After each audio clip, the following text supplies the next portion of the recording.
చూడండి ఫ్రెండ్స్, ఇదిగో మా కష్టాలు. కొండకు వచ్చేసి ఇదిగో డుక్కలు కట్ చేసుకుంటూ ఇలా ఉంటే వర్షం ఇంతలో వచ్చింది. వర్షంలో తడవకుండా ఉండడానికి కొద్దిగా సేఫ్టీగా మా పైన ఏంటంటే ఇదిగో డుక్క ఉంది. ఆ డుక్క కింద మేము ఉన్నాము. డుక్క పైన ఒకడు ఉన్నాడు మన బ్రో, అది బ్రో. Next Mohan bro. పైన చూస్తే కోతి లాంటి మన బ్రో ఉన్నాడు, ఇంకొకడు దేవన్ బ్రో. ఇది మా కష్టాలు. ఇవన్నీ తాళ్ళు అన్నమాట. వీటిని నరికేసి నీట్గా చెక్క కూడా తీసాము. ఈ తాళ్ళు ఎందుకనంటే ఇప్పుడు ప్రజెంట్ మాకు అవసరము. ఈ డుక్కలన్నీ కట్టేసి ఇప్పుడు లాకెళ్తాం అనమాట. ఎర్రచందనాలు ఎలా లాకెళ్తారో పుష్పలో అట్లా అన్నమాట. చూసే ఉంటారు కదా, పుష్ప 2 సినిమా చూసిన ప్రతి ఒక్కరికి మీకు తెలిసే ఉంటుంది డుక్కలు ఎలా పట్టుకెళ్తారో కొండ నుంచి.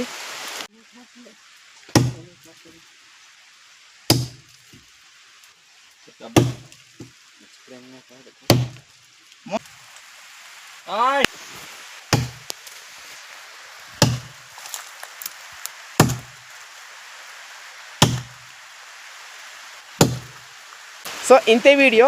సో ఈ వీడియో నచ్చితే తప్పకుండా లైక్, షేర్ చేసి సబ్స్క్రైబ్ చేయండి.